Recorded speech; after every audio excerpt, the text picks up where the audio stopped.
notice it's the 4-level difficulty, but that's just simply because the stone is a little harder to find. Have you guys come across this one at all? Okay.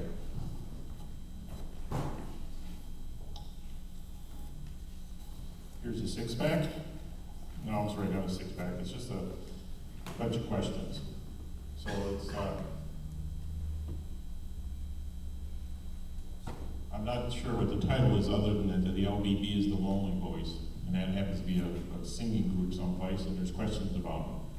So it's just a matter of getting on the internet and doing your research.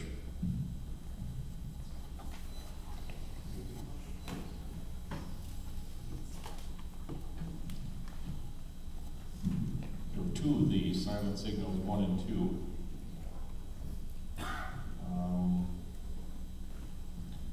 The title helps. Once you see the puzzle, you know immediately what you're working with. Okay, it's naval flags, numbered 1, 2, 3, etc.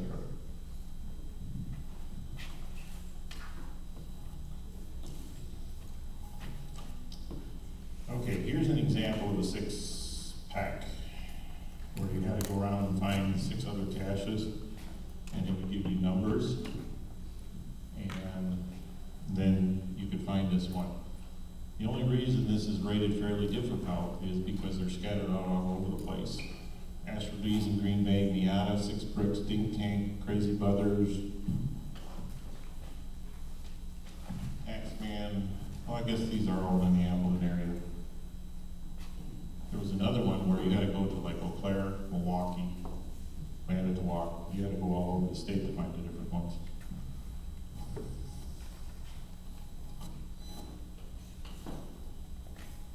Sudoku. I think this one is archived, but again, it's an example of a fairly easy one.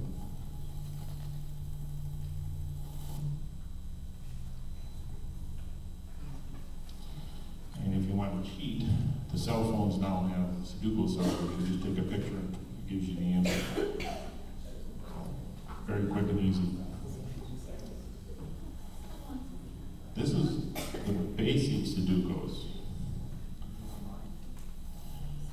The next level up is something that looks like this. This is Zoe Brother up in Appleton. He's got a whole bunch of Sudokus. And this comment down here was because he was criticized because a couple of the first ones he put out had multiple answers. You could do several different ways of solving it. And he didn't know that because he didn't solve them. So it's a matter of like, okay, now you know.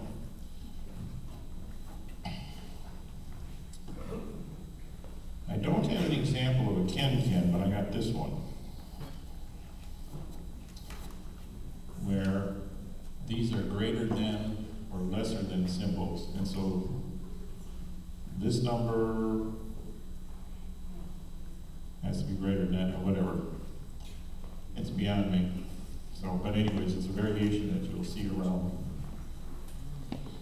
The man that did these is a Japanese gentleman, and he's done the Sudokus, the Ken-Kens. He's got like 10 or 12 different types of puzzles that are available. There was a website, I can't find where I did with it, so I don't know who he is. Oh, I do see a Ken coming up here. This is one that was up in Superior, and I had like, okay, 9 men out. What are all these things? It's like, it looks like a Sudoku. Yeah, it took me for, I'm not a baseball person, so it's like, oh, okay, now I got it. I ended up changing all of the letters to numbers so I could work them. Because it was just totally confusing. Okay, the Japanese gentleman is Tatsuya Miyamoto. And this is a Ken. Let's see once.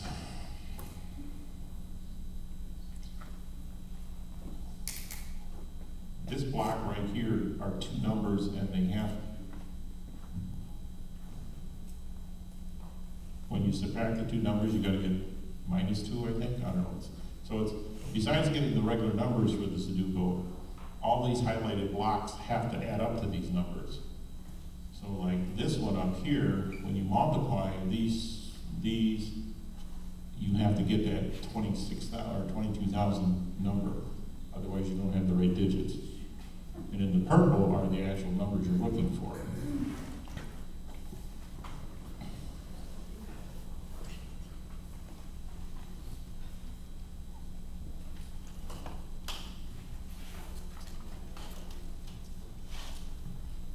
This one is from, I don't know, I forgot where it's from. This is an Easter egg. It's got this nice little home, and it's like, okay, what are you gonna do with it? The first thing I do when I see a new puzzle, I'll cut and paste. Click it and drag the thing down and highlight the whole cache page in blue to see what shows up. And when you do that, you get, ooh, very faint. Here are the numbers. North, 133, whatever it is. Yeah, 33 something. They're written down the side here. They're in gray, they're very faint, but again, this is an example of an Easter egg. All right, and again, it's because it's basically it's white print on white background. It doesn't show up until you highlight it in blue or print it.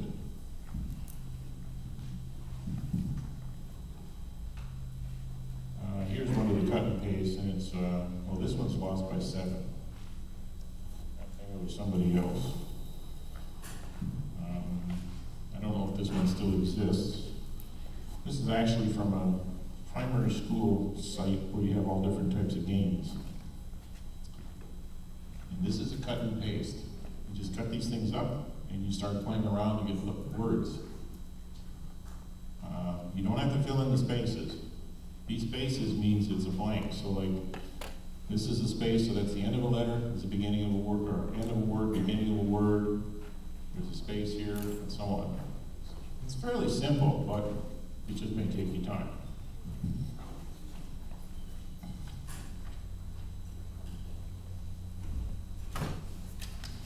Okay, this is an example of my own that I mentioned, they're parks. And what I said was, okay, if there's a whole bunch of words in here, you gotta find them and figure out what they are. And then you have to go on beyond one more, since once you find the word, A equals 1, B equals 2, C equals 3, etc. And that's where that other cheat sheet that I got copies of them floating all over the place. It's real quick to just like run down the line and figure out what they are.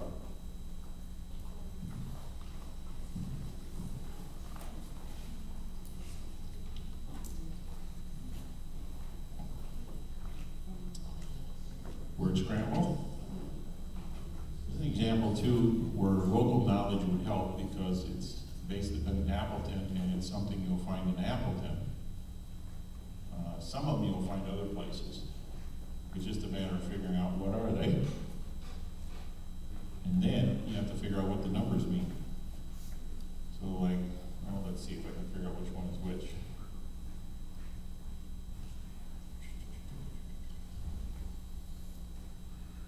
I can't remember anymore. One of them is Olive Garden scrambled up. It's like favorite restaurants. So it's Olive Garden, and then you gotta find out what the address is, and take the first and fourth digit or whatever is involved. Again, you can see here, puzzles can be based upon almost anything. Some people will claim they got inside my head to figure out what I'm doing, but that's not really true. This is one from this area that I believe is now archived, but it's telling you the size of the garden, and you have to figure out proportions. It's something to do with math, but I just sat down and started drawing squares until I came up with the answer. But again, it's something a little different.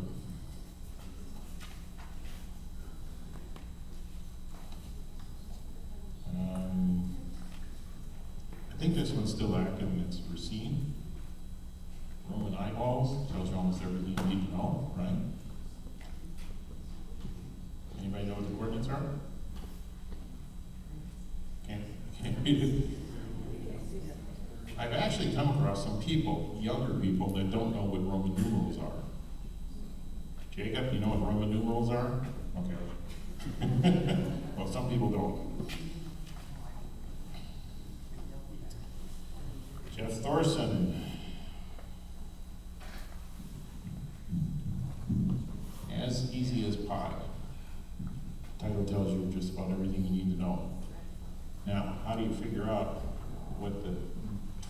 millionth digit of pi is. There's calculators online. I first came across this, there's a guy in Minneapolis that had like 3 or 4 different pi puzzles. And he had a link to them, so I bookmarked it. And there's a search function in there someplace, so when you get to this digit, starting from here, it will give you the coordinates you need for the north, and then the same for the west.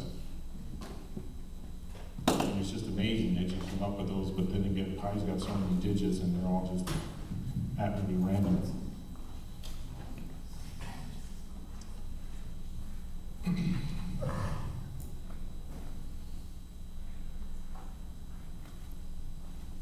Okay, can anybody tell me what's involved here? I need to zoom in a little.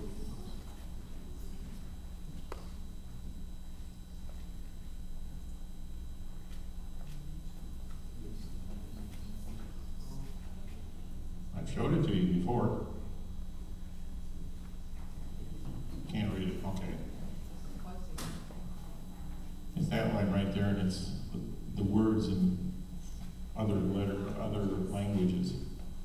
So you just have to start Googling all these things to figure them out. However, I made it a little more difficult by I collapsed everything into one big long line and then separated it into digits of 5, so you have to figure out how long is the actual word. And then as people were finding it and having problems, I started giving hints.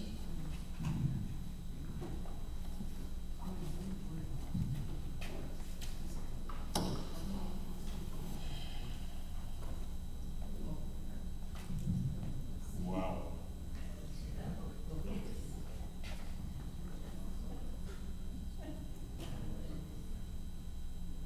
Never had a start of that one, Marc.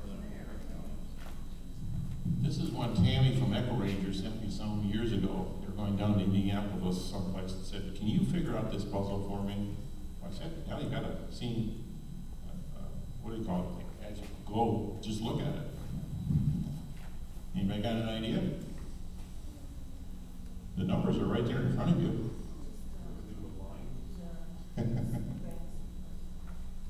It's not an Easter egg, no.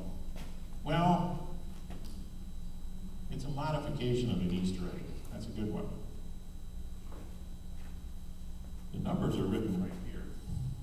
The problem is, you got to download it into a photo editor and start zooming in, and zoom in, and zoom in, and zoom in, and then eventually they'll show up.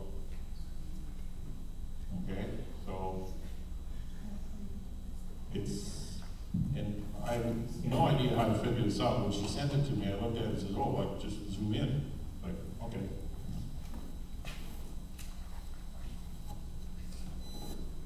Here's an example of maze. It's Alex's maze, tie-dye sky kid.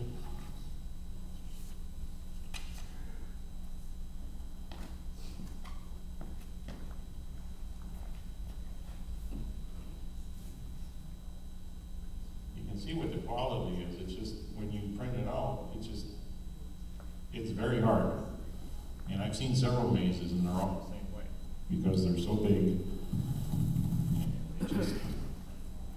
That's just the way it is.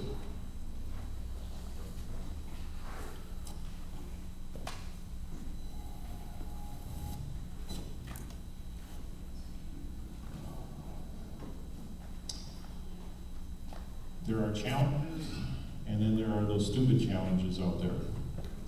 They are not the new revised virtuals that Geocaching came out with, which I think absolutely sucked and all. The real challenges are puzzles, and they require